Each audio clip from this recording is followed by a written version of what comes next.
feel like that's a better picture. I'm gonna get it on Harper's phone, and then we'll use Harper's phone so then you don't lose your phone.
You have it. You know it. You know it. Yeah.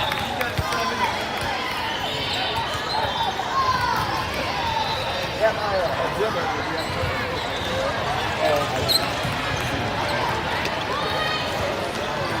I don't look at it. I don't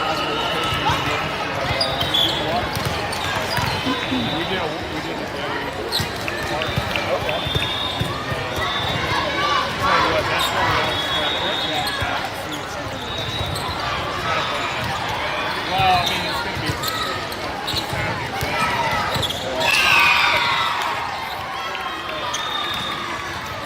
I don't know if there will be water parks and pretty good stuff.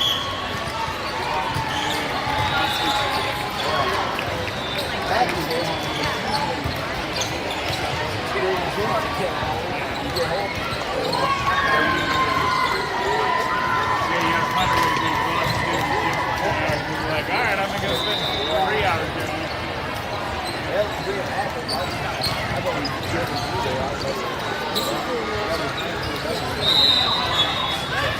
This is neat downtown.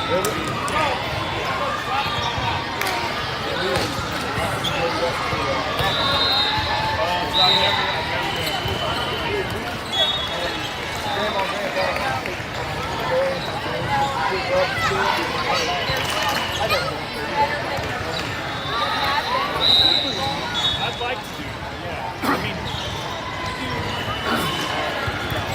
we do some hiking spring break and do the gap. They did 60.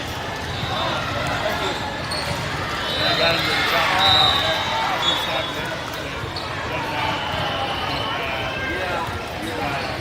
They did well, but I think like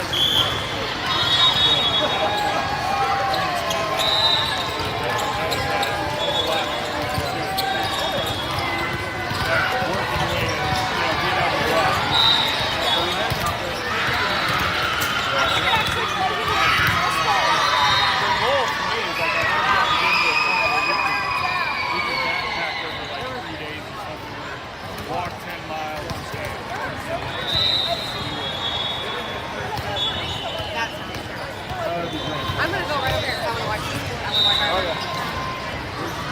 well, we got a break now. No, this is cool. We just don't like it. Yeah. No, this is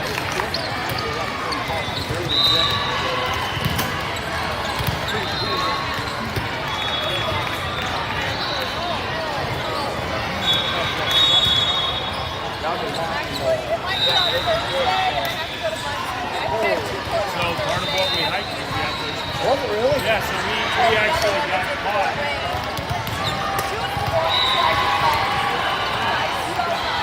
So grateful, like the nicest customer I've had. It's like I really like This is the first mountain we got. That's on the This is on the Appalachian Trail. And this is the first one that they got to. But this is a shelter that they're laying in. That's the lookout, so we're on the second tier that we did there. It's a small rocky shelter. But now they may be alone. We could. But so that shelter is on the Appalachian Trail. There was actually 2 people there, 2 groups, small groups. One guy been on the trail for 300 days. Oh, wow. Yeah, like I mean, because that's one of your stops. Not this trip, but a trip before, the wife went back to rooming.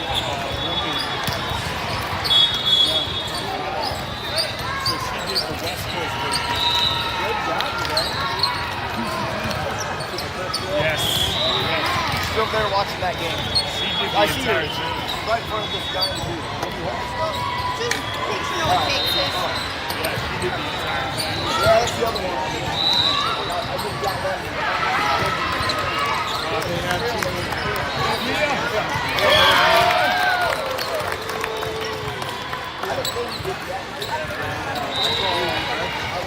Sometimes I pull off. So I watched that.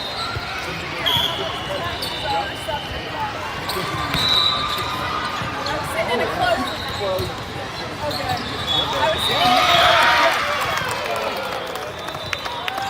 last night and I was I don't even know where you bought a house at. I don't even know what it looked like. But I just don't have time to You gotta buy a new pair of boots because the rocks is I don't know what the house is on.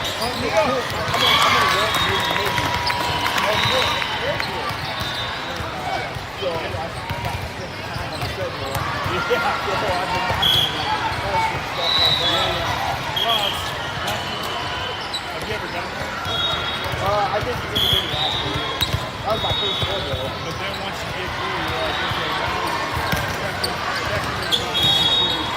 you're reminding you, we can do this. Yeah, like, because your mind will want to quit well. Oh, actually, I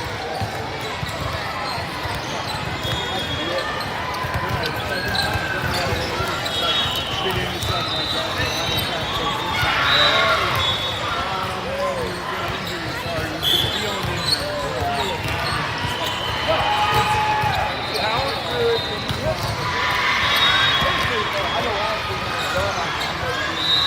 And then you fall, but he has a way of clawing back.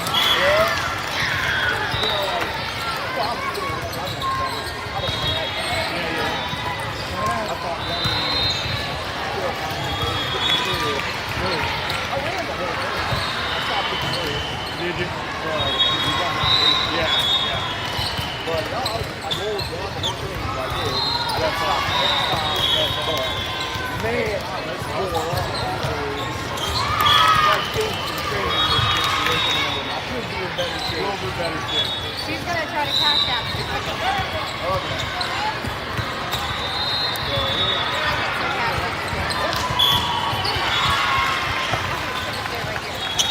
We have to work and then we go to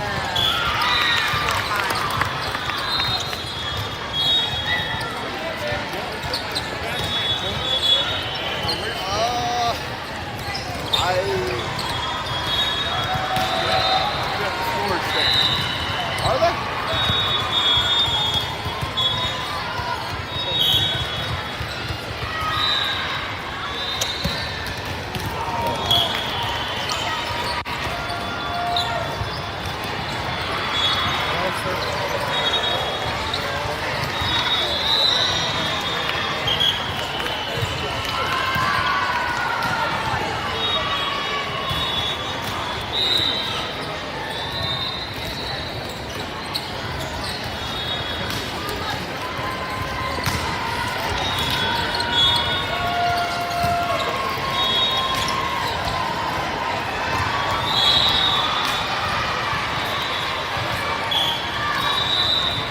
Time to work. What's that? What's the time to work, huh?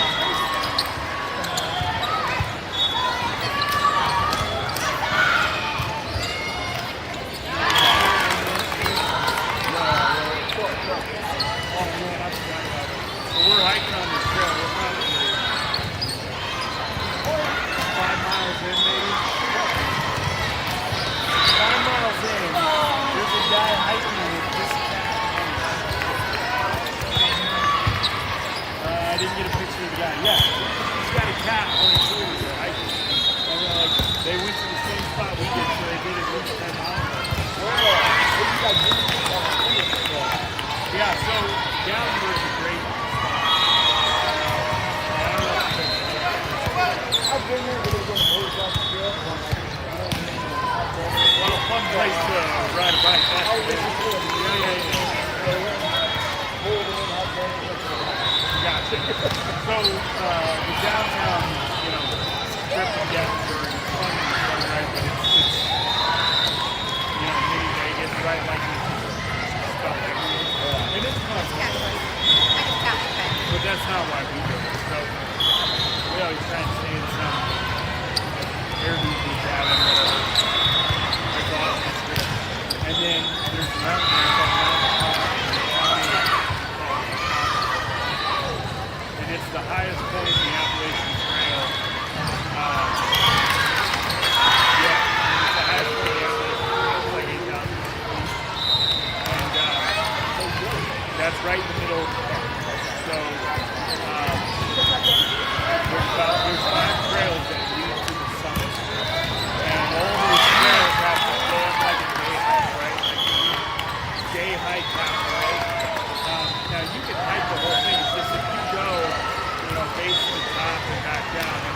full day. So like the shortest route down the road, and that's how we found out about the summit or not. My wife now, we were dating at the time, but this is one of our first trips we took. She knew about Gatlinburg, and we were like, well, yeah, let's go down. I like to hike. So we went down there, and we didn't know what it was. So we did Allen Cove, and it's about 6 miles to the top. So we were just doing the day hike for the half day. We get to the halfway, we're like, no, this just says, Allen Cove. The summits, go to the summit. And we're like, all right, let's go. Oh man, I'm shocked you didn't throw me off the mountain. Like this, and I'm hiking a lot. I've done a lot.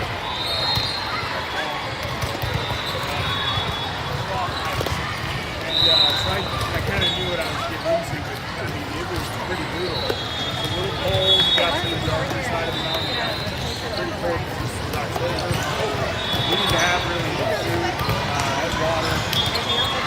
We get to the top, and I assume it's like every other summit. And it's like 360 degrees, and it's really cool. No, it was really good. I've never seen anything like it. I looked. There's nothing else like this among the Appalachian Mountains.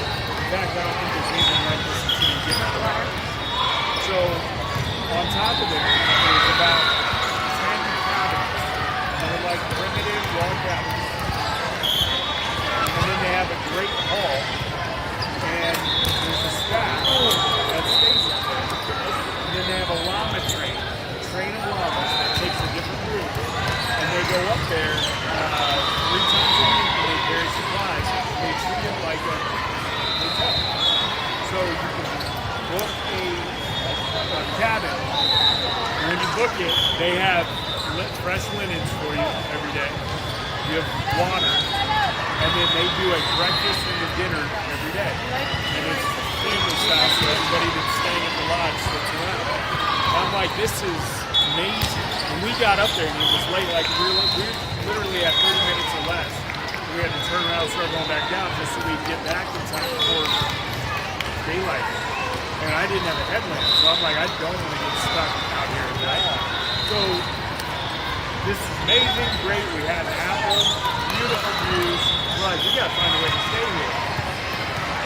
So we hike back down and we get down, and I'm telling you, the last mile walk to our car was pitch black. Like near the wall, you couldn't see.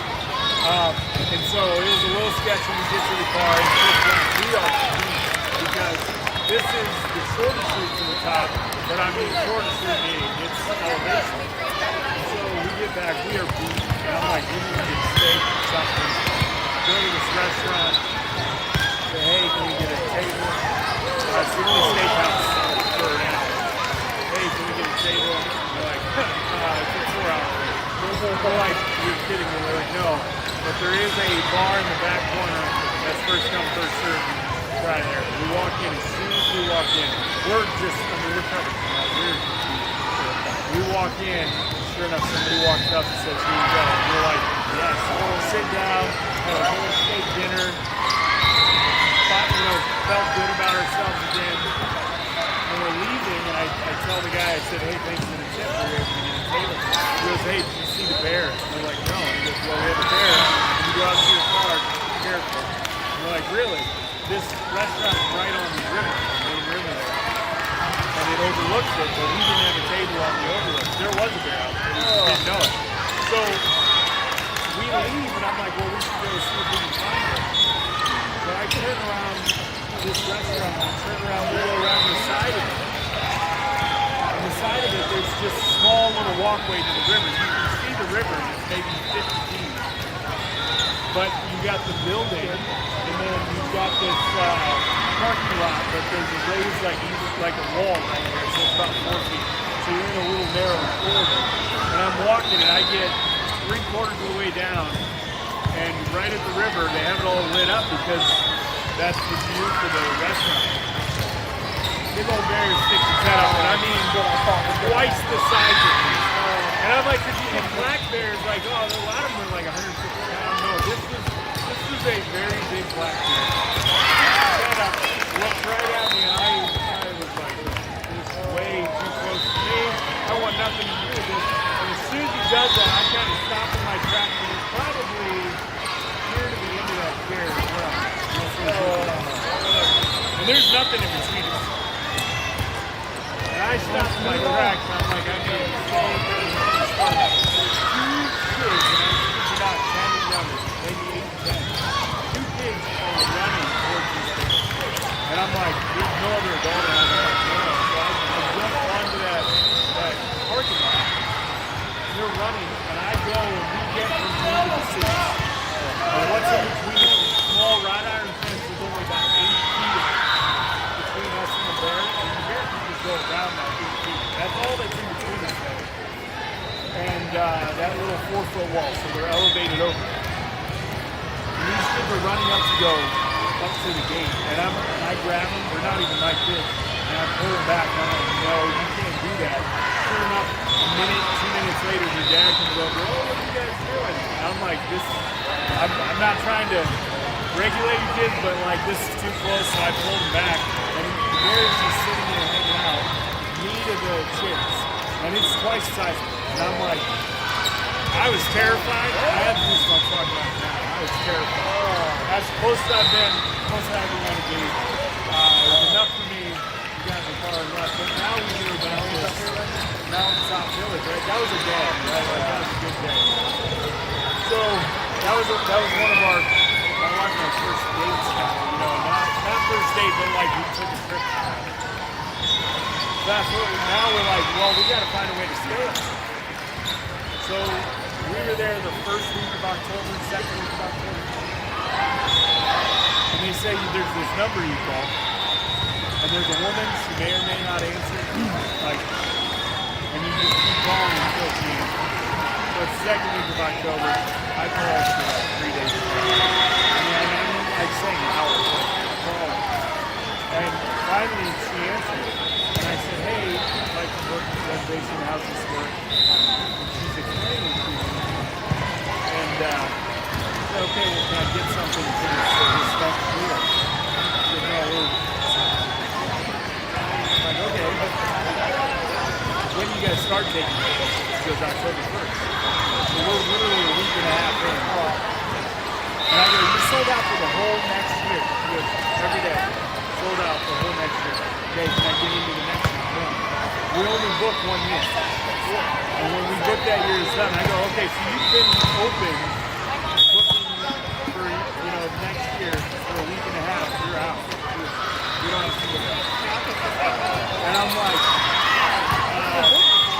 so I go, we have to wait a whole nother year. So we did, I waited a whole nother year. Then called again to book for the next year. So first I called, probably took me 6 hours. They answered, got a reservation for the next October. So now we have one for this week. So then, fast forward, I had no clue. We were just going to do the adventure, right? Well, I proposed to the wife in July. She said yes. Now we move into it, so she said yes. Now we have to find a house. We find a house, we get moved in the first week of September. We get married at the house. We held an open house, that's what we told people. When they showed up with from the wedding. So that was the September 28th, so 2 weeks later. We move in 2 weeks later, we get married at the house. 2 weeks after that was and we said that's going to be our honeymoon, I guess. And we had booked it a whole year and a half in advance, and that's going to be our honeymoon. So then we took the trip to the Gathering State. So we took a different route. The route we took was 10 miles up one way. And we thought it'd be easier because it's more gradual. And we had packs because we were staying 2 nights. And no, it kicked our butts. That was a hard hike. We stayed up there for 2 nights and then it was awesome. It was awesome. We absolutely want to go again. Actually, one of the reasons we broke the kids, we've gone a couple times now. trying to get them to be able to hike to get them. Like we want to get them. When I get way to get up. that's it. There's no other way. There's no other way. You have to hike up. And we actually thought, like, jokingly when we were trying to figure out how we would do a wedding, one of our ideas, we were going to, for that weekend that we were going there, we said, well, we should just do the wedding and tell everybody and have them meet us at a halfway point. One of the trails, the halfway point is called Volleyball. We were like, we get married at the Volleyball. We didn't end up doing it. So now at this point, my wife and I have hiked every trail to go up there. We've done every trail on the mountain. And the kids have now done quite a few of them. But this last hike where they got to the top of the mountain was called Charlie's Thunder. That one was 10 miles total. So they went out back. And 10 miles, as long as they can do 10 miles in a day, we said we could probably take them up. So now we feel like we can take them up. We're going to try. That's cool. I've never even heard of that. We literally walked into it. You know, I mean, a lot of people go to that. Yeah. Oh, there's all kinds of stuff, but for us, it's for hiking. I mean, we've now, let's go, do another one. I mean, shoot, I've been down there six times. And each time we got, I mean, for our hunting, we hiked 50 miles before dinner. Oh, yeah. I mean, we had to go, yeah. We wanted to be able to say we hiked heavy. And so, yeah, we did a lot over 4 days. But that's what I said. One of the things that I've done, it's been a couple of years now, I had a friend that got me into this. Purdue has a thing called Outdoor Adventure Race Club. It's called POCA. Purdue Outdoor Race Adventure Club. POCA. And when I was in college, I was doing the swim thing. A buddy of mine that I swam in high school, he didn't swim. He was smart. He was very smart. But he needed something to do, so he got into this club. And what they do is every year down in Brown County area, they host an adventure race. And so they go into like Yellowwood, there's a couple state parks that they do it in the Brown County area. And what they do is they go down there and they take the whole park, and then they have the topographic map, and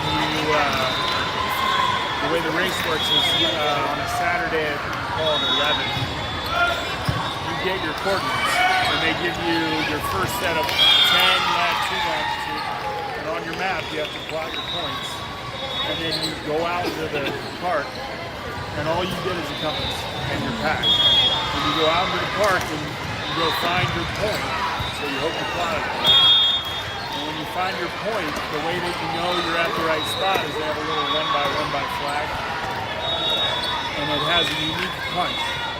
So it's got like a shape in it, and you have what's called a passport, and you punch it to show that you've been there.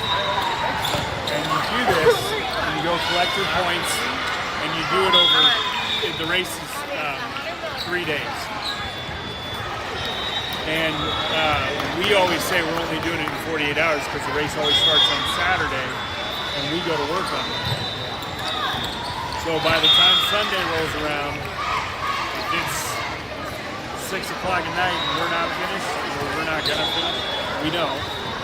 And there's usually somewhere between 40 to 50 foursomes. You have to have 4 people on your team, and you have to stay within earshot at all times. And so we start this at 11, and the longest race we've done, we won it 1 year, and it's we covered 72 miles in 31 hours in Brown County. This is in January, where it's an average of like 15 degrees.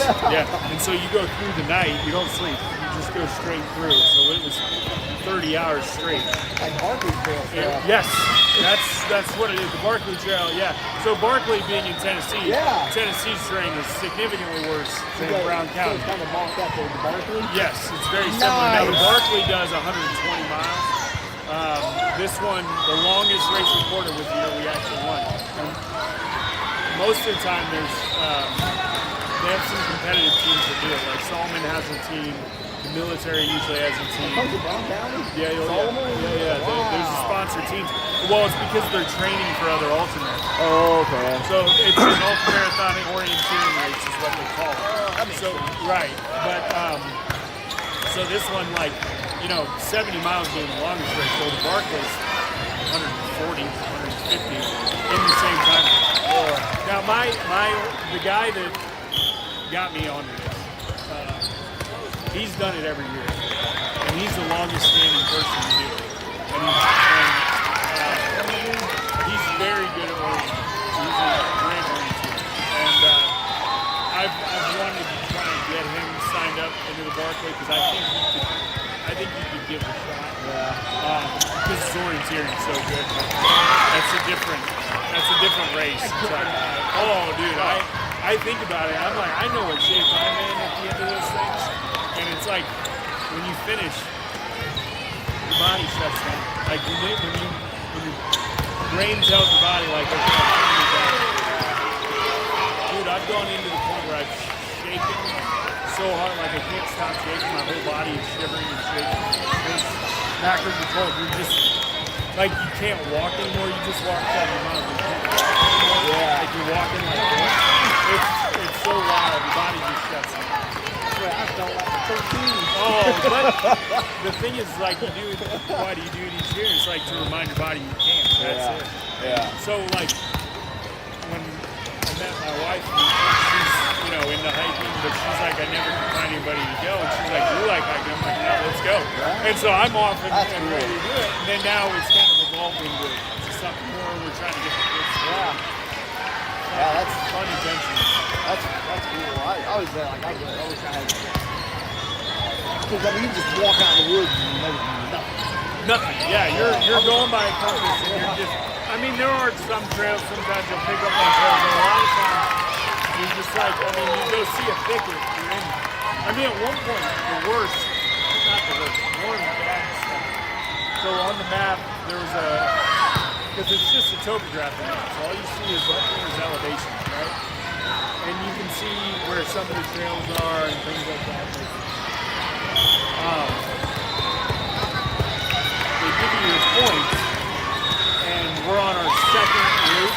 So the first loop we finish at 10 o'clock at night, and then you get your second loop. And so now this is a hard one. This one you're going through the entire night with, right? And so we get it, and we're like, okay, this spot over here looks like a clearing, which means it's just kind of a big open field. That one should be an easy one to get because we have some powerful flashlights. So we're like, okay, that one should be flat ground, pretty easy to get. We're going to put that at kind of the worst part at night, like 2 or 3 in the morning. So we'll make that kind of the middle of our loop and then come our way back. So worst part of the night for most. And we get there, and it is a clearing, and it's a clearing that's gotten completely taken over by thorns. And I mean thorns above your head, the whole thing. It was, I want to keep that on, it was awful. And the flag was in there. And by the way, the people put it in the wrong spot. So we're in this thicket, and you can't see from here to them. That's what headlamps are. I mean, you can see headlamps, but you can't see the people. And there's probably 6 or 7 teams, portions that are in this same, football, 2 football field size thicket. And we're trying to find this spot. And it was the worst. I got so mad and so frustrated. Like, just, oh man, it was the worst. And when we finally found it, everybody else is looking for it. We're all like, okay, shut up. Don't make any noise. We don't want them finding it. Yeah. Be quiet. get all cut up and ripped up, and oh, that's the worst. Oh, man. Demoralizing. Is it laps and there's how many laps I guess? So you call it loops, but it's not. So like even if you went to, How many flags are there you guys? it's different every time. Okay. But like what they try and do is they usually do. Now they've done 2 loops, but they try to break it up in like 3 loops usually. Okay. And it's not really a loop, right? Like so if you have the entire park, and let's say you're in your map. Is it like who's your national forest? Yeah, oh yeah, Hoosier that area? or Yellowwood or yeah. So if you just took a I used to go right down to Bedford, then I'd drive through like Nashville. And that's it. It's down all there. that Nashville, yeah. So there's a lot of elevation Yeah, there, right? yeah. Like so, you get 1,000 feet of elevation change. So it's like you're not just walking. You're walking. There's hills and they Yeah. suck. But then. And then you're doing it when it's cold. The coldest we had, it was like -17 in the middle of the night. It's awful. It's awful. It's the worst thing ever. I've always wondered, you see those cool, I don't know what it's called. You just go into the woods, I don't know if there's a trailhead or something out there. Sometimes there is, sometimes there isn't. But yeah, Forest Road. well, where you go, there's a base camp. Base camp, that's where the organizers are. They have fire there, they have water. And that's where everybody checks in. And it's the like park headquarters, like there's a building, Even on the map, that area is that big. Right. And so, you got this small headquarter and that's where everybody starts. And then when you go out, there's multiple fire water checkpoints and so many hours you have to check in. If you don't check in, they're going to do a search and rescue and then everybody's trying to find something. So, and we've never had to do it. There's safety for those. Yeah, there are. So, but you're always within, a couple hours walk of firemen. And the fire and water is literally a guy setting up camp. And he has his own tent, and he's got a fire running and water, and that's it. A little support. A little bit. I mean, the problem is like all these guys. Some people will go there and they'll sleep, they'll set up camp. The problem is like you walk that much.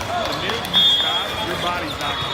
Like you're not like when you finish the race. The first hour or 2 afterwards, you're sore, right? And then you get up and you try and walk and you feel like an old person. You're like, God, well then, like, okay, so sleep for 4 hours on the ground in 10 degrees. You wake up, you're not gonna move. So it's like you just keep going. We drove down this morning. We didn't really go. Yeah. Well, that's, I just sat for 2 hours. oh, right. And then you're driving back, you're like, I get home, I'm like, I grab my feet, go inside with it. I know that drive, and I usually am the one driving this back. And my buddy, and the thing is, like, you try and keep them awake. So, we're awake 30 hours. We still finish, at like 5 p.m. on Sunday, and we drive home. And it was like, oh, it's brutal. It was like, oh, it's so bad. It was so bad. But then you get home and you're just, out. Your feet hurt for like 2 days. My knee, It's different every time. I had 1 year my thighs did, and I remember we're in the woods. We got to a point where, like, logs are on the ground. And you step over the log. We got to a point, I was like, lifting my leg because they just was shot. I was like, and your mind will play tricks like, oh, you can't, like, you're going to injure yourself or you can't go anymore. It's like, it's all wrong. Like, it's just your head. You ever get hallucinations that way? Get what? Hallucinations? No, but nothing like that. But I've watched somebody absolutely like knock out, fall asleep while walking. Like falling asleep. Yeah, they were middle of walking, zombie walking. It happens like 2 in the morning for me. Okay. And it's like you're so tired, and it's middle of the night, you're cold, you're tired, and you're tuned out to everything, and you just walk. but I've watched people actually fall asleep walking, and they're out. I've watched a guy sitting on a log, and he fell right over sleep. Yep. And things like that. But no, not like hallucinations. Not like you doing walking around. No, most of it's you're in your own head, and your head's like really pissed off at you. You know, like trying to tell you to stop and quit. I think I was watching. It might have been Courtney Duwong, but she's doing Western States or something like that. And she was talking about hallucinations. I know of them. Real good. Yeah, I mean, you get enough sleep deprivation. Yeah. I don't think you're far from it. I mean, you go not much longer. Yeah. Probably around 100 miles and 60 miles. Well, that's the thing. The 100-mile race is like you do, 100 miles and you're doing even just the same time as the video. Whatever. It's like 100 miles in general. The only reason I know about that stuff is we were in gymnastics. One of the dads, he did that. I know. No, I know. No, he did an Ironman? No, he did the 100 miles. So he's done, well, I've done it a couple it's got to be the same guy. I'm trying to remember. His wife's name is Leslie. No, maybe. I know he was an ultramarathon, but he also did an Ironman. Okay. An Ironman did ultramarathon too. What is swimming and hiking? Well, so what you have is 3-mile swim, followed up by the bike is 118 miles, and then you have a full marathon. But the problem is you have time frame. Like so. Your swim you have to complete a certain amount of time. Let's say it was 2 hours. If you complete it in an hour and a half, well the bike you get that half hour added to it, but then your bike you have to complete something 8 hours. And that's really hard on the bike side because you're holding something, I think you have to hold a pace of like 16 miles an hour, but keep in mind that's elevation too. And you're 8 hours, and that's you making the cut. You have to make the step. And then you have to do a marathon. The marathon was reasonable too. You had all that together, and he did it, so there's plenty of Ironmans that are qualifiers for the actual, but you have to do it and qualify at these, you have to place high enough on one of these qualifiers to go then to Hawaii. And Hawaii is the actual Ironman. What's that? Is it Kona? I think so. Yeah. And this guy made it to that. And I'm like, yeah, so it's not only going to an Ironman qualifier, but then placing high enough that you get good to go. Yeah. But he went. I figured it was the same guy. There's not a ton of guys that have done ultra marathon. Yeah, he lives in Kansas City. Does he? He used to work for he's a little younger than I am. Probably is. I'm 44. He's a little younger than me. I'm not sure. You need to now, yeah. Because the girls did There's not many gymnastics for a couple years. Oh, where'd they do it? Of course not.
under the ring.